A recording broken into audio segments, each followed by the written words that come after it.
First of all, I would like to introduce some people here that add a little beauty to the place. Thank you. You already introduced me. And that's not Harry Wade.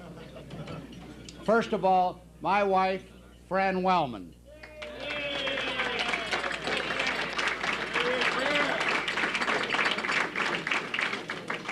Herbie Sharpman's wife, Henny.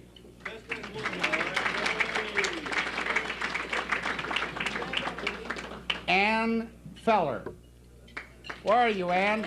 Okay. Marjorie Banks.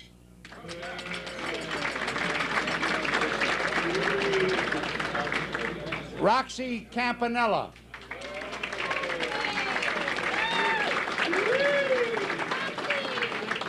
Alma Marichal.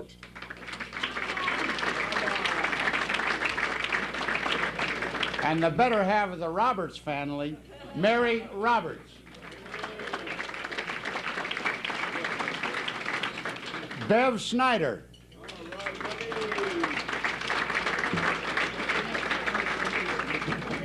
Peggy Wilhelm, way in the back. Shirley Williams. Shirley, there she is. We introduced Claudia, and she's too excited to stand. We want to welcome back Sasha Cavender. Sasha, where are you? Stand up. She was here last year, and she is writing some stuff for the USA Today TV show and NBC. We're glad to have her back here. Now, oh, okay. All right. Now what I'm going to do is to call on each and every camper.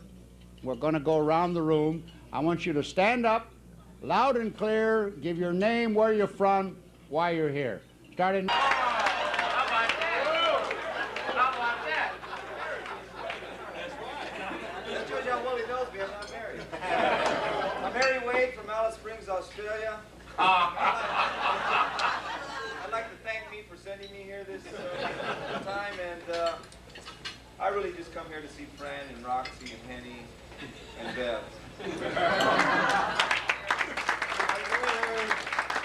Craig Malton from Ventura, California. I've been season ticket holder of Dodgers for the last 5 years. Came here to play ball and get out of the snow of LA. Okay, that was great.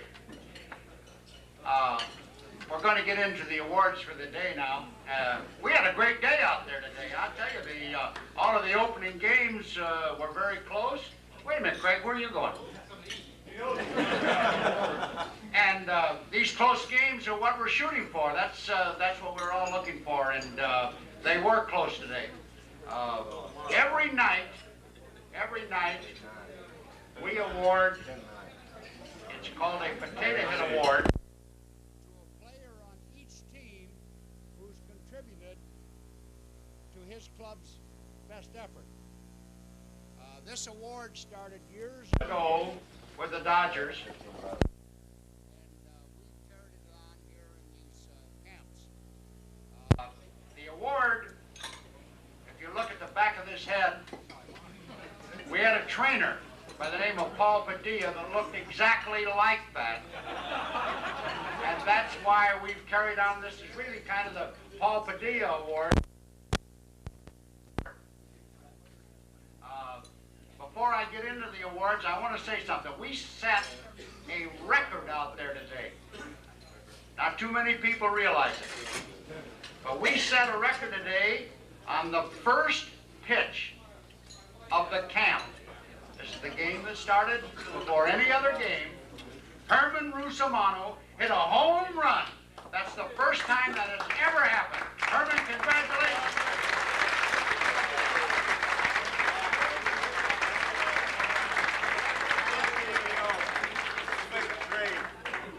Now, in the first inning of that same game, the Salem Club turned a quick double play.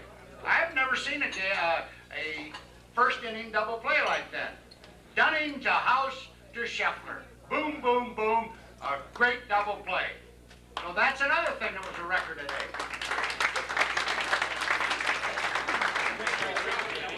I saw some fine defensive plays today. I saw some blocking of home plate. Some of them were the managers were a little critical of the decision, but they did a good job blocking the home plate. I saw guys diving for line drives. We have instituted, starting in the November camp, what we call the Budweiser Play of the Day.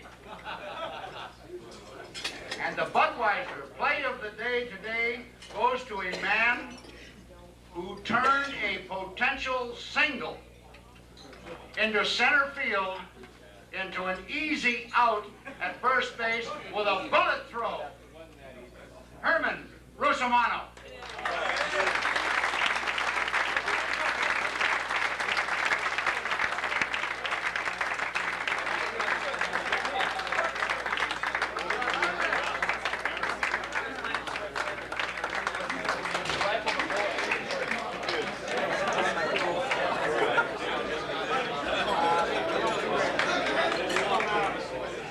Okay, starting with the Potato Head Awards. Salem today pulled a kind of a mild upset. They squeaked out a one-run win over Great Falls, 11-10. And to present the Potato Head Award, I want to call up their manager. His first time here in camp. We're certainly tickled pink to have him here, Willie Stargell.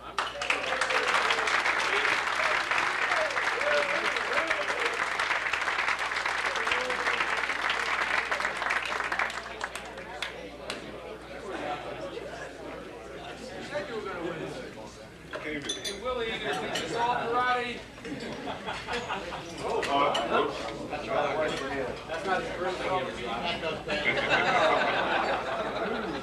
Well, it is a great honor today, and it certainly was a team effort, the victory that we got. But we also have to present this to one of our players who we all agreed unanimously, Harmon Rusomano, not only got the game-winning RBI, the first pitch of the ball game, which we refer to as the Guaribi, but he just played a tremendous defense, and it was a tremendous inspiration to the ball club as well as the rest of us. So it gives me a great honor to present this to you, Harmon, on behalf of the Salem Victorious Ball Club today.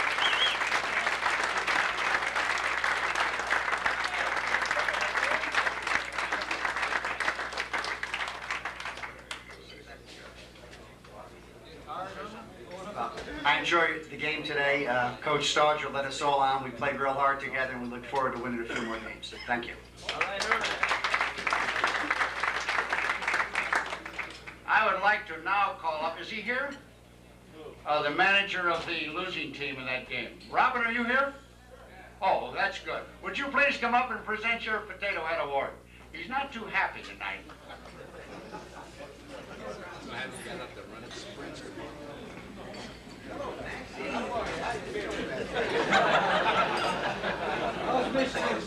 Good, good. Where's my potato? There it is. All right. We're getting beat 12-11, bottom of the ninth. I got my guys for an inspirational speech. You got to get them charged up. I told them a story about I had this friend. This friend said he could fart anytime he wanted. And I said, let's hear you. And he said, I don't want it. And my club didn't catch on. They were supposed to relax and score.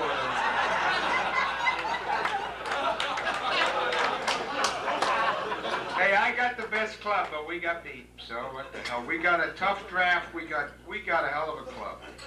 But I got injuries and. Who was this guy that they modeled this after? God. Hey, Matt Kaplan is a hell of a player. He's one of my. Dizzy Dean, they asked him, Dizzy, are you the best pitcher that ever lived? He said, no, but I'm amongst them, and that's Matt Kaplan. Where are you, Matt? He caught balls and hit balls and everything.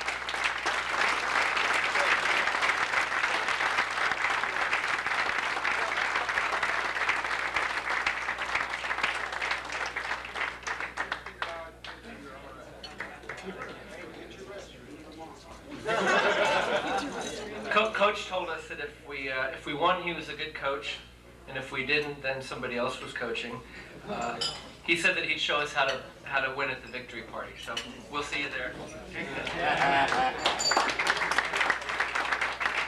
Mary, were you gonna go through his jokes? Were you gonna check his jokes? Now, we had the Play of the Day award. We're going to start another one. It's called the Lemon of the Day. It's kind of a tongue-in-cheek award. And there's only one guy that could win this award tonight. Chico Fernandez struck him out 3 times. He missed a little pop fly that didn't go 5 feet in the air. He dropped a tag at the plate, Norman Kent.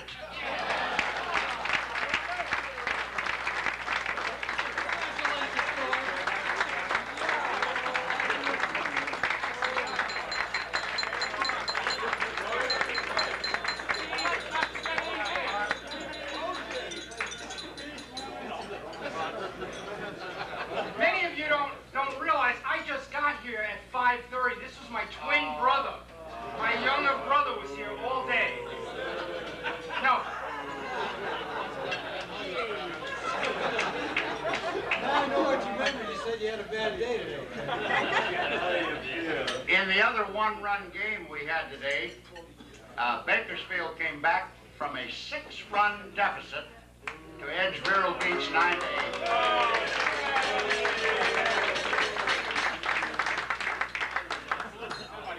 I would like to call up the losing manager first, Billy Williams.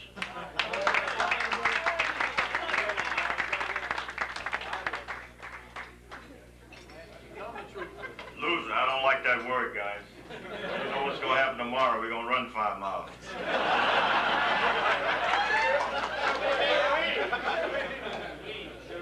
But you know, today, as guys said, we lead the ball game about 6 runs. We scored 6 runs in the first inning.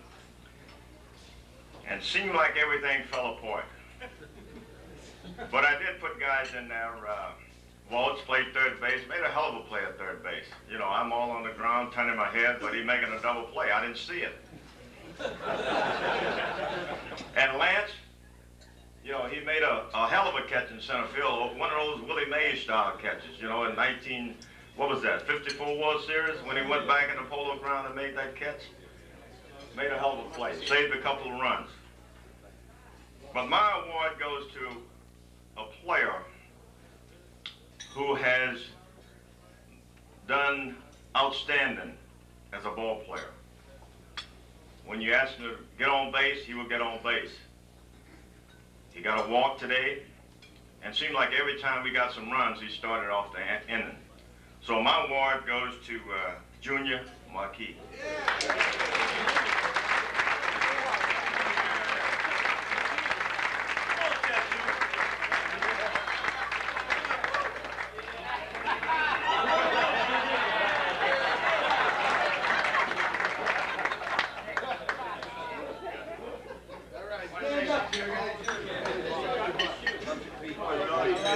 Oh, speech, okay. Come on, Junior, you guys don't I'm bad up here. I go on and on about baseball, how I love the place. Get down. And this is a really great award. I haven't had many of them, and I appreciate it very much.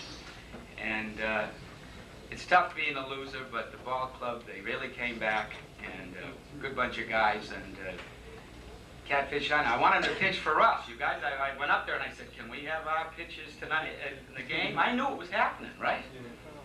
Catfish did the job. Nice ball game. Beat us. What else can I say? It was a great day. Thanks very much, and I hope we'll have more. Thank you.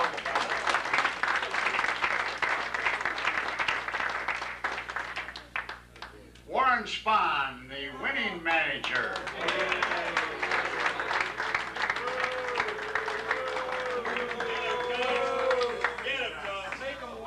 Warren, I noticed there's a little, She's jealous.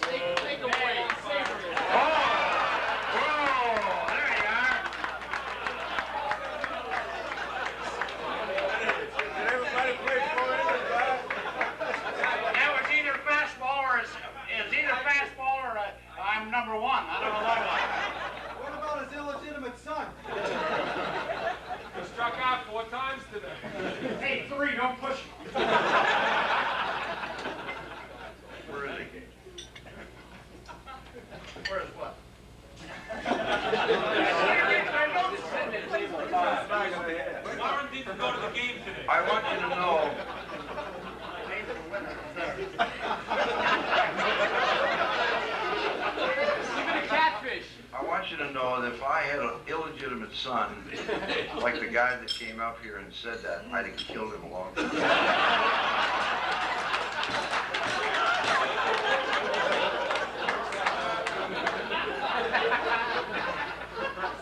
Norman Kent was my catcher last year, and in the first game I told him, no trick plays, keep your mouth shut, catch the ball, and he did a hell of a job for me, believe me.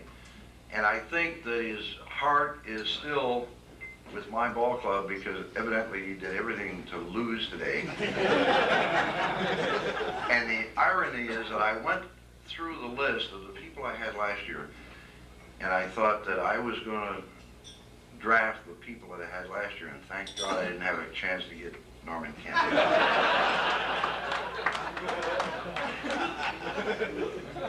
I have to tell you an amusing story, and I think it's indicative of this camp. Last year I had a guy from Los Angeles who was 62 years old, and he was a podiatrist. Now, a podiatrist, I think, is a foot doctor. And this guy never played baseball before. And when we took batting practice, he could not make contact, so that I was tossing the ball to him, and I finally got him to make contact. And he had the locker next to me, and he told me that he had a 28-year-old wife, and the reason that he was there at the camp was because she gave this to him for his birthday present. And being the devious person that I am, I thought, you know why you're here? She's got a young lover at home. And then the following day, I took his uniform out of the locker and put a little tiny kid's uniform in there.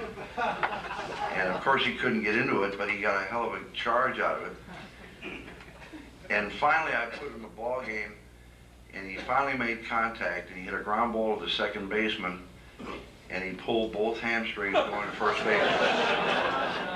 And he was the recipient of the Potato Head Award that night. And when the camp was over, he said, this is the greatest week I ever had in my life. You know, I insulted the guy. But I think I have a distinct privilege tonight. A young man, and this is another funny story, is that Ernie Banks had a friend of his who was a psychiatrist. And he wanted me to draft this psychiatrist. And I looked at the sheet, and he's 56 years old. And I said, Ernie, no way. I said, number one, you're going to be bullshitting with him on the end of the bench, and I'm not going to get anything out of you. And he's 56. So I looked up on the board, and I thought, I need somebody else. So I drafted another man, and later on I found out he was 60. Good, that's what you deserve. But this is one of those very special awards, I feel. I have the luxury of having 3 catchers on my ball club. And the gentleman that I feel is the recipient of the Potato Head Award tonight is Gene Crane. Sit down, I'm not through. And Gene Crane, when he was going to first base, pulled something in his heel where, hey, he made my legs feel bad when he went to first base, but he didn't want to go out of the ball game. He caught 5 innings, and I found out later that one of his greatest thrills is that he received Catfish 100. And then we were behind in the ball game, and we had a rally going, and this young man got a base hit that kept that thing going. So it's a very deep pleasure that I present the Potato Head Award to Gene Crane.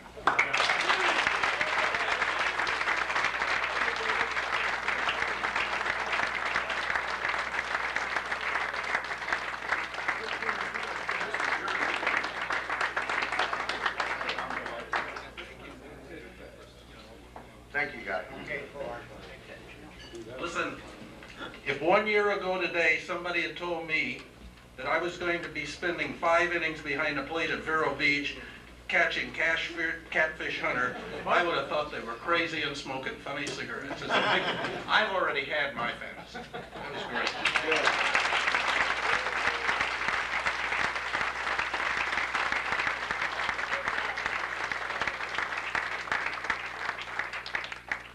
Okay, in the other game over in Holman Stadium today, Albuquerque defeated San Antonio 15-11. For the San Antonio club, Hoyt Wilhelm, would you come up here and present your Potato Head Award?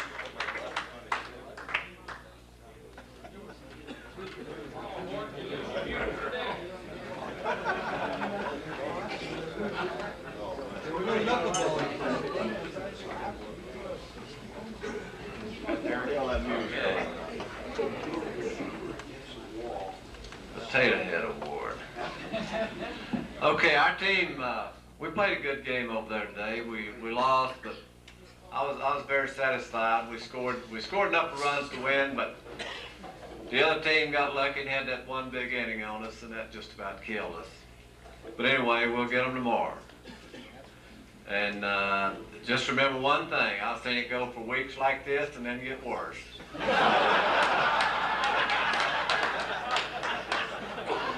So I want all of you to come out tomorrow and let's get after somebody, whoever we're playing. We had, I could have given this Potato Head Award to a couple guys on our club today.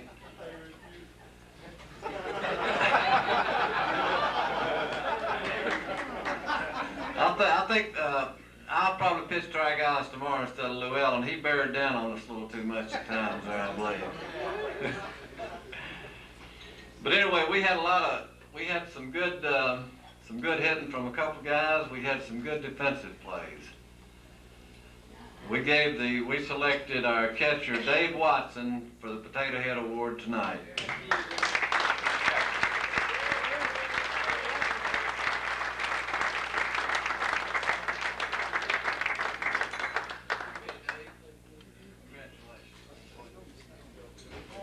I'll trade for a victory. Okay, guys. All right. And for the winning team, Harmon, Killebrew.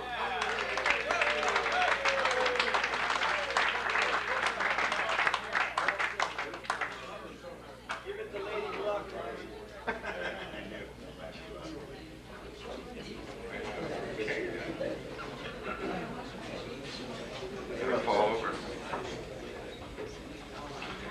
Boy, I tell you, I really had a great group of guys today.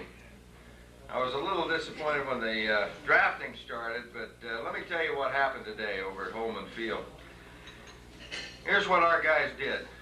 Dan Fullos, 3 for 4. Jeff Hawthorne, 3 for 4. Ken Yeomans, 2 for 4. Steve Jones, 3 for 4.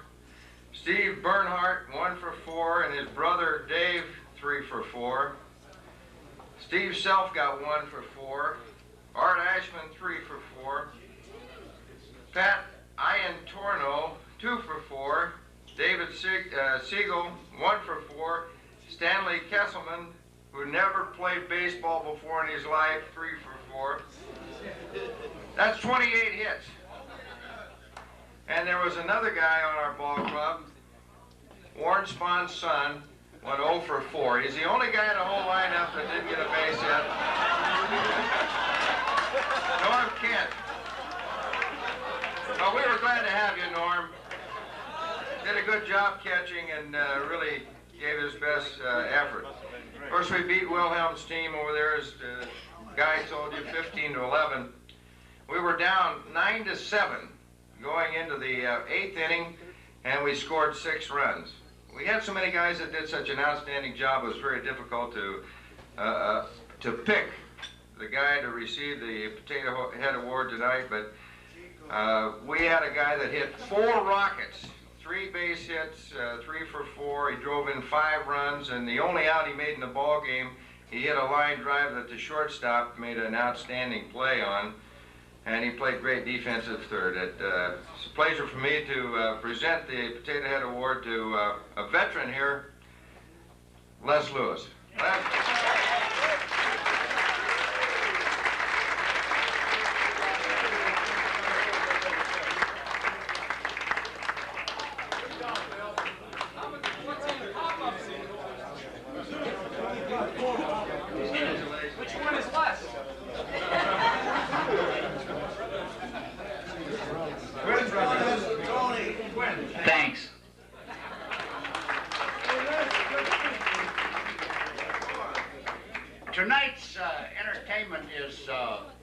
is called Down Memory Lane.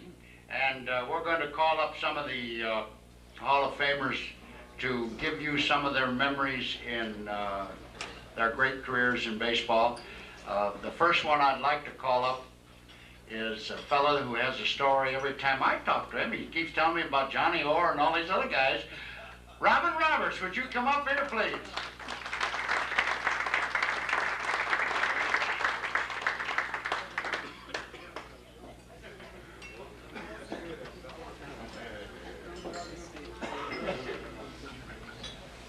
Thanks, Scott. You know, the thing about today's game, which I like so much, is when the instructors pitch, because it is fun to watch the games that hit the ball. There's no walks and strikeouts, and I really enjoyed it. We lost, but it was a good game, and I hope tomorrow we're able to get guys that can throw it over the plate, because that really helps the whole camp move along. I enjoyed today very much. Willie Stargell's first managing win, and he may never win another one, but you got one, Willie, and I'm happy for you. Down memory lane, huh? Yeah. I ain't talking about that guy that was going to shoot me. No, that guy Lawrence. Remember Lawrence is the guy that wanted me to tell that he's not here this year, so I ain't telling him. I told him a little while ago. No, I ain't telling him. Hey, listen, I got to tell you about a couple of things that happened to me in baseball. I was there for 18 years, and a couple of nice things that happened to you.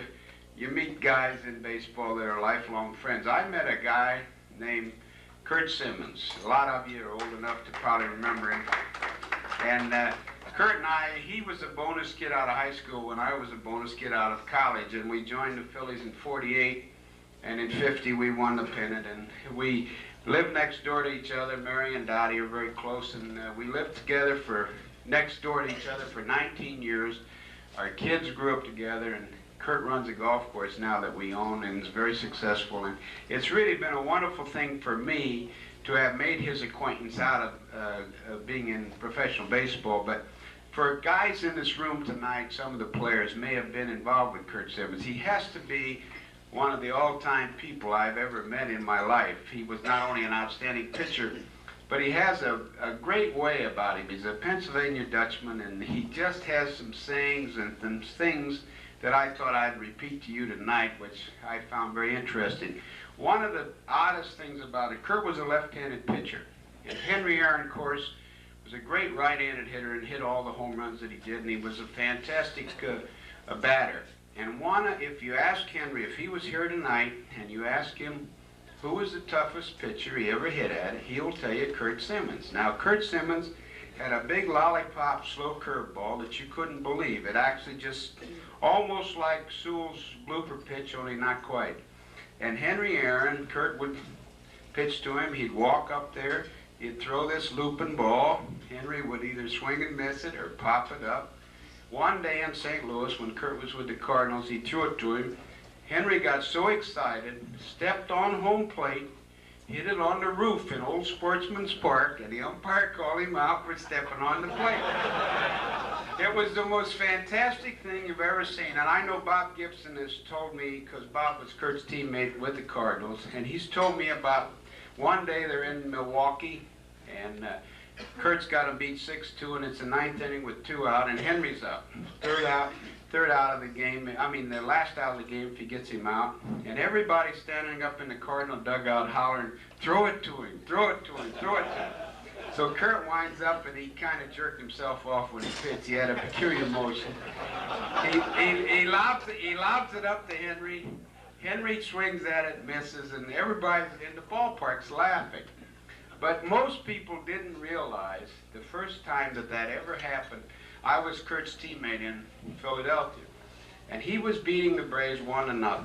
Great ball game, and we were in Philadelphia, and he had a man on third, 1 out, and Henry up.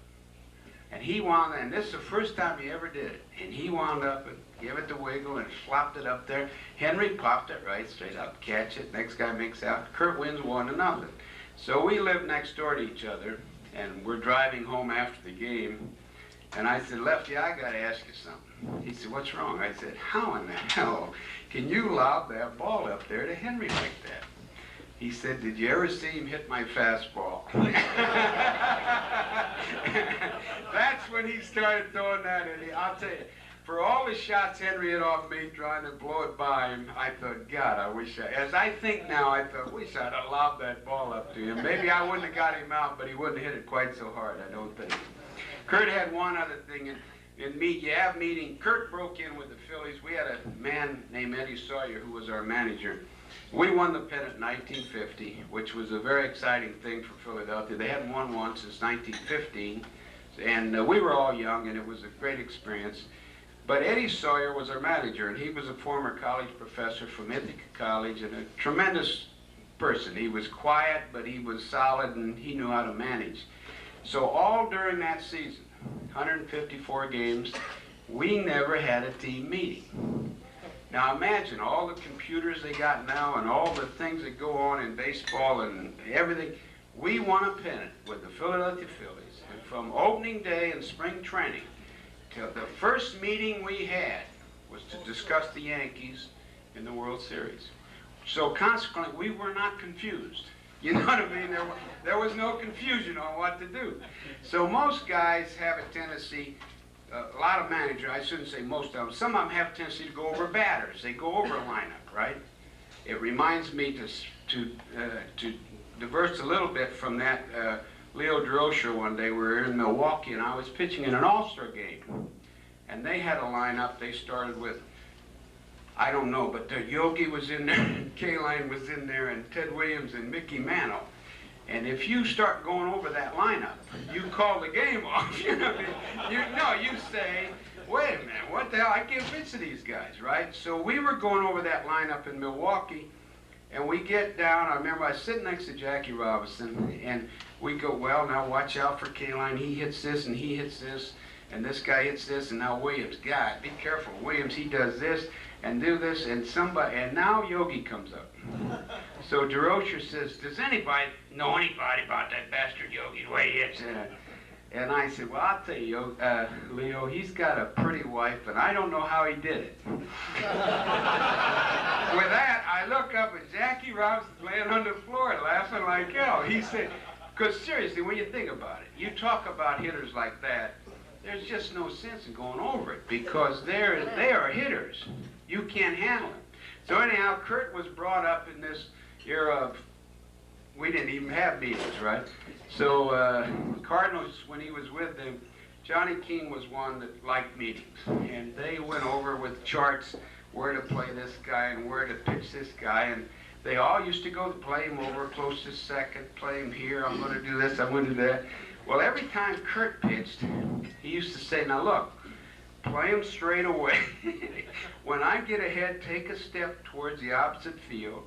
And the little guys play him up close, and the big guys play him back deep, right? So that was the end of his meeting, right? And this every time Gibson says they'd roll on the floor laughing about Curt's meeting, because that's all he said. But the big thing he made was make sure you played the little guys in and the big guys back, which is kind of common sense. So they're playing a game against Philadelphia. Gus Triandos is hitting for the Phillies. Mike Shannon figures he's going to cheat in a little in right field. Gus might be going the other way to move the runner, so he comes in a few steps, and Shannon does in right field, and Triandos hits one over Mike Shannon's head. So they finally get out of the inning. And the guys in the dugout, they can't wait, because here comes Curt, right? It's all over. They're all sitting there. He sits down, and he looks at him. He walks over to Shannon, and he said, Mike, he's a fucking big guy.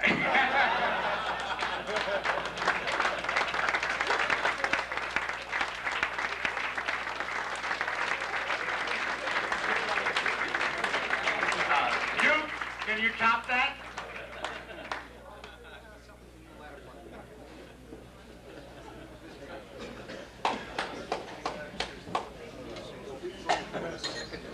You're going to be long.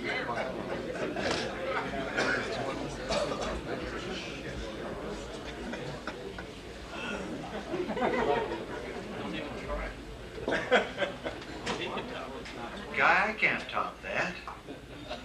I'll tell you one thing. I've been the assistant commissioner for a lot of years down here. And today I got demoted to a coach. And the next step is not being invited, I think. But Bev asked me today, said, how'd the game go? I said, well, it was pretty normal. Said after 3 innings of play, I had 2 arguments with the umpire, protested the game, and lost all the decisions. So we've got a good bunch of guys. It's going to be interesting to see how we pitch tomorrow. But if you pitch good, you win down here, that's for sure. But we've got some guys who can swing a bat, and that's good to see. I don't know, Robin, you talked about Curt Simmons. I hit 2 home runs off of him, my first 2 major league home runs, and didn't hit one after that. In fact, when he pitched against the Dodgers, I got the 24-hour backache. I didn't play too much against him. He was a tremendous pitcher, but you talked about the 50 Phillies, the whiz kids they called them. We call them the fizz kids. But we almost tied those guys in 1950 in Brooklyn. We played against the Phillies, and they were a couple of games ahead. We were a couple of games behind. And a 3-game series in Brooklyn, we won Friday, we won Saturday, and now Sunday, if we win, it's a tie. And we go into the 9th inning, Robin's pitching, and Bert Schotten is our manager, and there's runners at first and second base, and the runner at second base is Cal Abrams.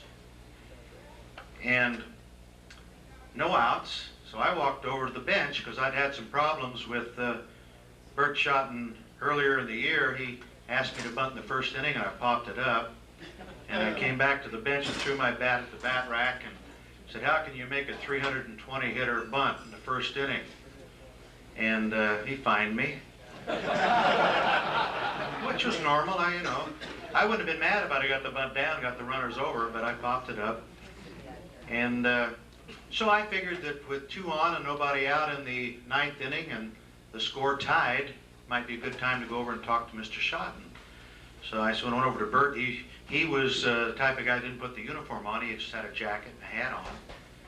And I went over to the Dodger bench in Ebbets Field, and I said, Bert, you want me to bunt him over? He said, no, I want you to get a base hit. Let's win this thing, and we'll beat him in the playoffs. So I said, well, that sounds good to me. So Robin threw me a high fastball, and I got a base hit to center field, and Ashburn got the ball and threw it to the plate. Cal Abrams was out from here to the door. And they walked Jackie, and Ferrello came up, popped up down the right field line, and then Gil hit one fly ball to the scoreboard, and I think it was Del Ennis caught the ball, and lo and behold, in the 10th inning, Dick Sisler hit one in the first row in the left center field seats and beat us, and the Phillies were the winners. And it was things like that that I think stand out in my mind more than anything else, that we as a team, and I like to classify the Brooklyn Dodgers as a team because we were a team, and Campy will attest to that. We didn't think about individual numbers. It's like Mantle said the other day when they asked him about Conseco's 40-40, 40 home runs, 40 steals.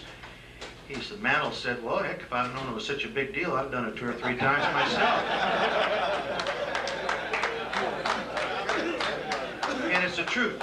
We were not concerned with numbers. Numbers were the furthest from our minds. I know that Robin or whoever, Catfish, whoever is here, or some of the hitters that are here, we remember the home runs we hit in a certain year or the wins that you get as a pitcher, but it's how did the team do? And that's the way we thought. And that's the way the San Antonio club is going to start thinking tomorrow. Because one game was so important to us in Brooklyn and in Los Angeles. I was involved in 3 different playoffs. In 1951, Bobby Thompson hit his home run. In 1959, when we beat the Braves and Warren Spahn, we beat the Braves that year. And in 1962, when the Giants again beat us in the playoffs. And we won the pennant the last day of the season a couple of times. We got beat by the Phillies in the last last day of the season. So one game was so important to us that we thought from opening day right on that every game was the game for us. So everybody went out there with that attitude. We went out there with the thought that this is the day we got to win. And Campy used to come in the clubhouse and always say, the same team that won yesterday is going to win today. And that was sort of our motto. Campy installed that. And as soon as he walked in the clubhouse from driving in from his home, that was the train of thought we had to have. We have to win today. So it was a team effort. I was blessed to be on a great team with a lot of Hall of Famers and quite a few guys that possibly should be in the Hall of Fame. If I was voting, they would be. A guy like Gil Hodges, let's say. Definitely a Hall of Famer. Don Newcomb. Don Newcomb, who was an outstanding pitcher. He had one phenomenal year and a lot of other great years. And the knock against Nuke was that he never won a World Series game. But he got beat 1-0 one time. And Tommy Hendrick hit a home run in the ninth inning to beat him 1-0. He pitched some great games for us in World Series competition, but never won. But the main thing is that we did think as a team, and we still think as a team. And there are only 3 living members of that team as far as the everyday players are concerned. One is Campy, one is Pee Wee, and one is myself. And we lost Carl Furillo just a few weeks ago.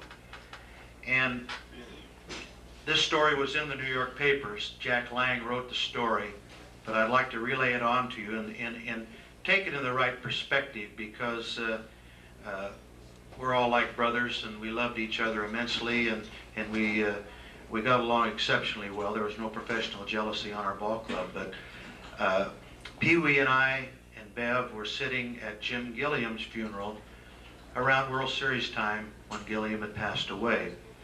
And Jesse Jackson was giving the eulogy, and I'm sitting next to Pee Wee, and I said, Pee Wee, I said, do you realize that you're the only living infielder now that Gilliam has passed away? I said, Gil's gone, Jackie's gone, Don Hoke is gone. I said, Billy Cox is gone. There isn't anybody else except you. He says, shut up. I said, no, Pee Wee, really, you're the last infielder. And I said, I hope they don't skip you and go to the outfield. Well, God love him, Carl Furillo is gone, so it looks like they've skipped Pee Wee and they've gone to the outfield.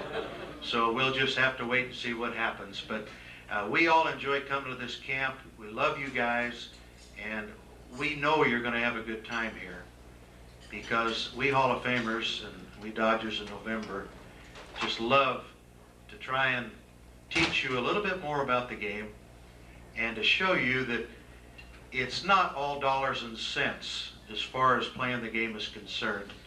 It's getting along with each other, knowing what it takes and all the sacrifices it takes to play the game of baseball and to really enjoy it. And I enjoy talking with all these Hall of Famers, because I played against some and I watched some of the others play. They're all great guys, and take advantage of it, fellas. While you're here, pick all our brains. Just pick our brains and ask us any questions you want, because you know you're going to get an honest answer from these guys. Thank you.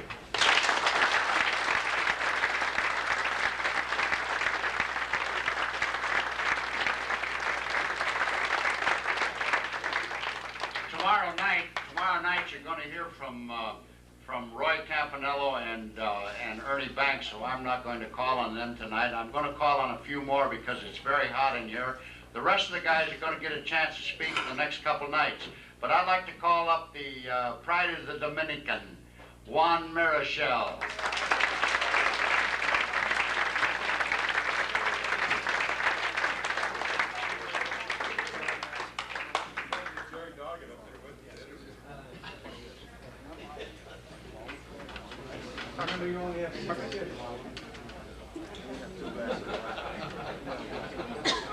Hi, guy.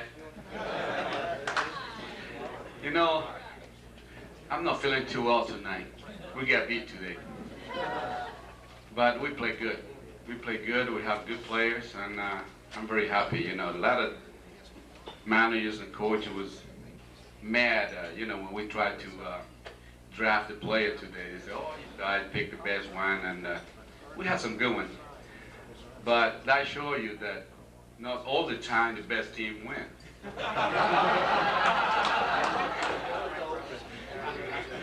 Yeah, you know what happened to the Oakland A's this year. I mean, last year. But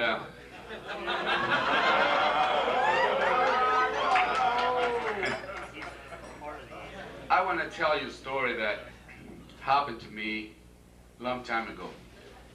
When I was about 17 years old, I was pitching in Dominican Republic, in my hometown, Monte Cristi. And we went that year. Then the following year, we went to another town named Manzanillo. So we went on that team. So now we have to face the best amateur team in Dominican Republic. That was the Dominican Air Force team. That was the best. At that time, the country was run by a dictator named Rafael Trujillo. You know, he didn't take a loss like we did today.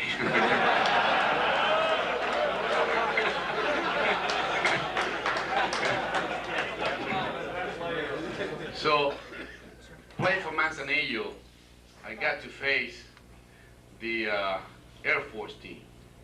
So I beat them 1-0. And the next day, I received 2 telegrams. One about 8 o'clock in the morning said, you have to report right away to the Air Force. I was 17 years old. I don't know what to do. So I ran to see my mother. And she didn't know what to say.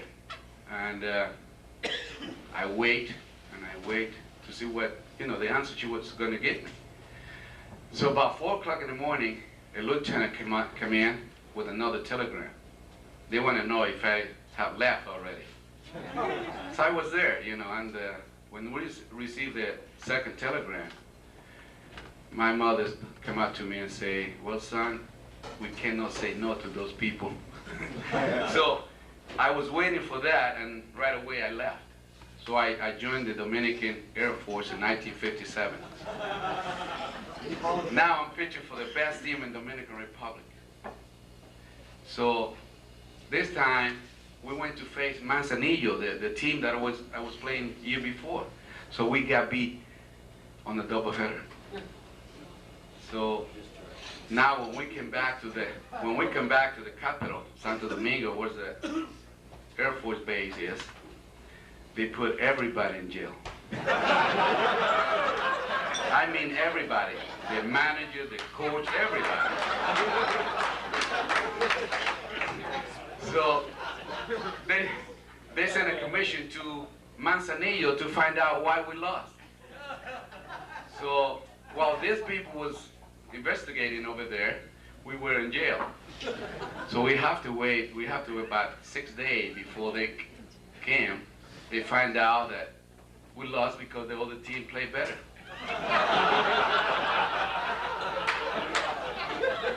So from that day on, I learned that winning is very important.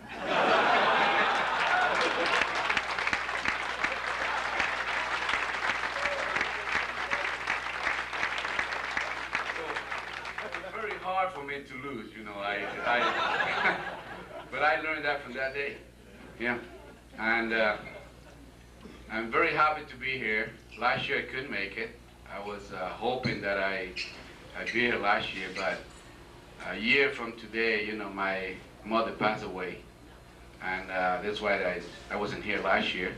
But I'm very glad that I'm here today, and I want to make all the campers happy, and I want to help in every way I can, because I know you guys here for a lot of reasons. Most of you because you love the game, and all the coaches and Hall of Fame here because we want to help you guys. We want to teach the pitcher how to pitch. We want to teach the guy how to hit, like Dukes and a guy like that can teach you how to hit for home runs, for average, whatever. And Juan and Spahn can teach you how to throw the screwball. There's so many guys here, you know, that can help you. And let me tell you that through my career, a lot of people ask me, which one has been the most memory thing in my life? And I have to say that was the day I met my wife, Alma. Thank you very much.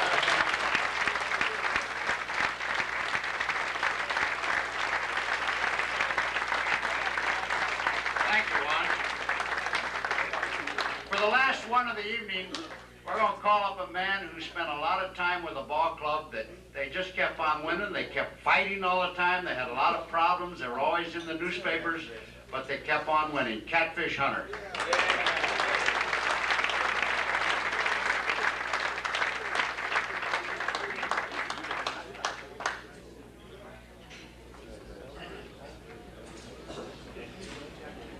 The reason we kept winning was because we had an owner, Charlie Finlay, and George Steinbrenner, that would fire us if we didn't win. But you know, pardon me? No jail. Mr. Steinbrenner's still paying me, so that's the reason I'm still going to the Yankee camp. But you know, playing with a ball club like the Oakland A's, when I first signed and went there, the first 2 or 3 years, I think the first 3 years, 65, 6, and 7 in Kansas City, we lost over 100 games. I'd come home at the end of the season, my dad would look at me, and he said, "What's wrong with you?" I said, "Nothing." He said, "Well, you're not winning." I said, "We're trying." He said, "Well," he'd come up to Kansas City, drove from North Carolina to Kansas City to bring my car. And he got into Kansas City, Kansas, which is right across the river. He called me. He says, "We in Kansas City, Kansas. I don't know when in the hell we went through Missouri, but we in Kansas City, Kansas." I said, "I'll be there in about 3 hours." Well, about 10 minutes, I was over there where he was at. So he stayed up there a week with my high school coach. And he left and come home. At the end of the season, you know, we lost 100 and so many games. He looked at me, he said, "You know what's wrong with you, ball club?" I said, "No." He said, "That week that I was there, I saw 7 or 8 of them coming in late at night. And it wasn't their wife every time they come in, because I know they had a different one every night." He said, "That's the trouble with your ball club." And I said, "No, Dad." I said, "That's their sisters." I don't think he believed me. But anyway, playing for Charlie Finlay was something different because, you know, in 1955, 56, 57, Charlie Finlay didn't have a dime. He was laying back in the hospital, no money at all. His wife was proofreading newspapers for the Chicago Tribune for a living. While he was laying back there, he thought about this insurance plan for doctors. He sold it to this little company. And he got out. 2 years later, he bought it, the half that he sold to the little company. In the early 60s, he was making $17 million a year. So Charlie Finlay was a smart man, smart baseball man. He was the one that brought the colorful uniforms into baseball, different colored shoes, night baseball, and the All-Star and the World Series games, which he doesn't get credit for. And when we needed the ball player to win the World Series with, he went out. If we needed a pitcher, he got a pitcher. If we needed an outfielder, he got an outfielder. Whatever we needed, he got it. He's not like George Steinbrenner. He can buy 100 players, but he can't buy a victory, a win. Mr. Steinbrenner thinks if he gets 14 outfielders, he can trade him for one good pitcher. That's not true. You got to get what you need, not get something that's overabundance to you because you don't need them. And I think probably Charlie Finlay is the smartest owner that ever played for, even though George Steinbrenner is a lot richer. And I enjoyed playing with him too because he paid me a lot of money. But you know, when I was playing baseball and everything, is someone said a few minutes ago that all players don't lie. You know, there was 2 ball players that died and went to heaven. One of them was like Bobby Richardson. Never told a lie, always went to church every Sunday morning and everything. The other one was like Pete Rose. You know, he didn't care about much of anything. They get up to the pearly gates, and as they get there, St. Peter looks up and says, 2 ball players. Only got room for 1. So I'm kind of fanatic on poems and rhymes and everything. I'll give you the word Timbuktu. The best one will get into heaven. So they sit there a few minutes, sit there, and Bobby says, St. Pete, I got it. I said, okay. He said, give him the word Timbuktu, and he says, okay. He says, as I was walking along yon shore, I asked what man could ask for more. Sailing ship pulled into view, its destination, Timbuktu. He said, you got it. Pete Rose is sitting over there like this, you know, ringing into us, and he said, hey, Pete, I got it, I got it. I said, okay, Pete, go ahead. He said, as Tim and I walking went, we spied 3 maidens in a tent. They were 3, we were 2, I bucked 1, and Tim bucked 2.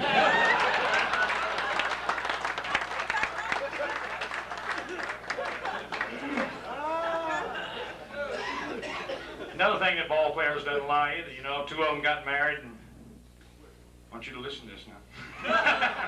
They never tell a lie. They get married, they go off on their honeymoon, they come back, you know, they get married at All-Star break, they got 3 days off, and they come back at the end of the 3 days, and one of them look at them and say, how many times did you do it first night?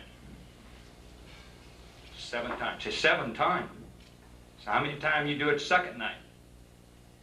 Said 15 times. Said 15 times. So how many times you do it third night? 22 times. Said 22 times? Are you crazy ball player? How you count? He said 1, 2, 3.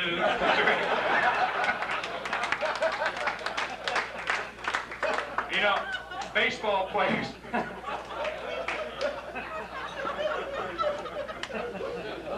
Baseball players, you never have a good time. And I always try to say, you know, one thing when I talk to any group, I always tell them one thing. If you want to be a good ball player, you want to be a good doctor, good lawyer, good dentist, whatever you want to be, the only way you're going to do it is work. A lot of players today, young players that I've seen when I go down to spring training with the Yankees, don't do half the work as the older players do. I can't understand that, because I know when I was coming up, if a veteran player was there, pitcher, if he run 100 laps, I'd be right there, because I know I could do just as much running as anybody else. Today, young pitchers, young players think somebody's going to give it to them. And I always leave this one thing, which was written in my locker in Kansas City. I don't know who wrote it in there or whatever. It says, winning isn't everything, but wanting to is. Winning isn't everything, but wanting to is. If you want to do something bad enough, you're going to work hard enough to get it. A lot of you wanted to come here, so you must have said some things to your wife, your boss, whoever sent you here, or you must have told yourself that I'm going. Because if you work hard enough about anything, you're going to succeed. And I think that's what life's all about. Thank you.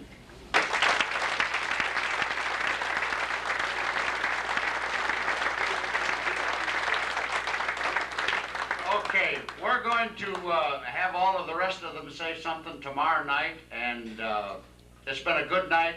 It's hot in here. Let's go home. Thank you.